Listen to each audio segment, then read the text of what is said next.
Recently, there has been an abundance of horror titles hitting shelves to delight and disgust players worldwide. However, rarely will a title let the horror breathe by itself instead of leveraging action combat to appeal to a broader demographic. Yomawari, Lost in the Dark, manages to do just this for the genre. The delivery of atmosphere, tension, and jump scares will have players at the edge of their seats while admiring the inherent beauty of the environment surrounding them. Further, the expertly executed sound design will immerse players in the loneliness of the night.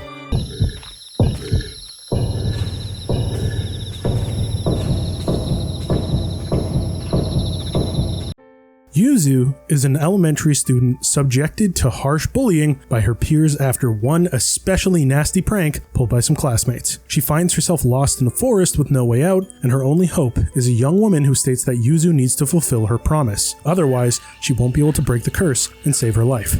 Despite this, Yuzu can't remember ever meeting the woman or making such a promise. Disheartened, the young woman tells her that Yuzu must find her lost memories before 6 a.m., or the curse will take hold forever. So now, Yuzu must search her small town for objects that might jog her memory and save her life before she becomes a shade fated to walk the streets at night like so many others. Yomawari blends a series of ghost stories using the single plot thread of the curse. Due to it, spirits seem to be attracted to Yuzu at an alarming rate, causing her peers to ridicule her. These tales vary from the classic 7 wonders of the elementary school to a pack of spectral dogs hunting the streets, seeking revenge on their killer. While each story feels complete, it also feels like a natural thread for Yuzu to follow, as the objects she is searching for have all been taken by a spirit seeking help or entertainment. It all works well, and players will want to finish another shade before putting the game down. Players' freedom of exploration bolsters each moment, allowing them to tackle the next specter that interests them the most. Each memory that Yuzu needs to hunt has an introductory cutscene, gives players a hint at the location of that memory.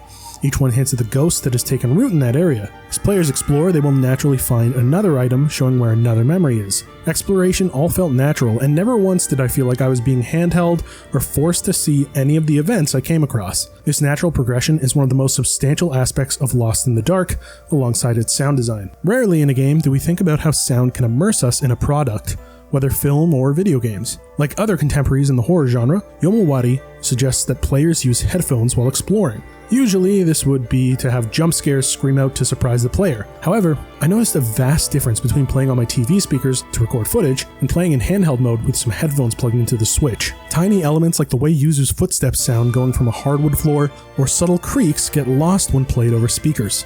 The subtle difference also uses audio to tell players what direction a spirit is coming from and how close they are.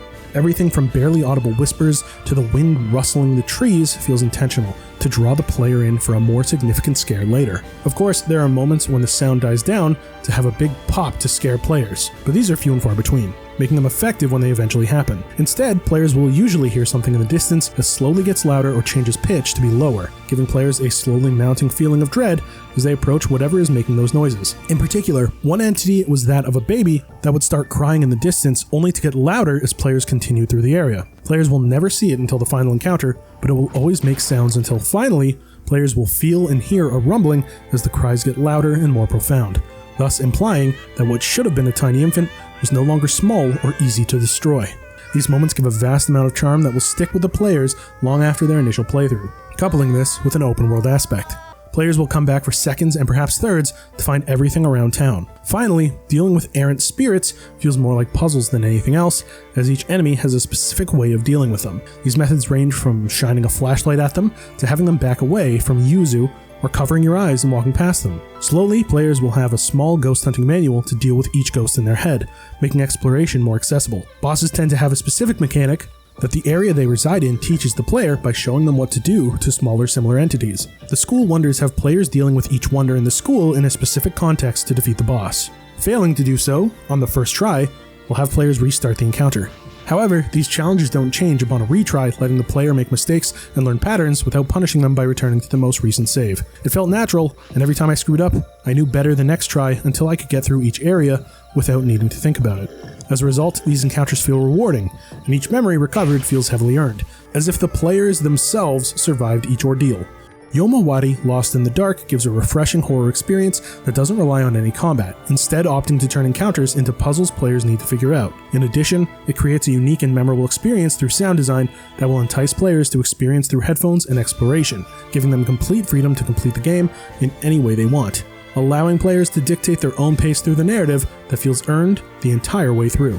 Yomawari, Lost in the Dark, promises much in its presentation and delivers in every aspect, and will assuredly become a cult classic among horror veterans. Noisy Pixel is giving Yomawari, Lost in the Dark, a 9 out of 10. Thanks for watching. Please be sure to check out the full review at noisypixel.net. Noisy Pixel is run by a group of gamers who work hard to deliver news, reviews, previews, and more. Please subscribe to keep up with all our future content.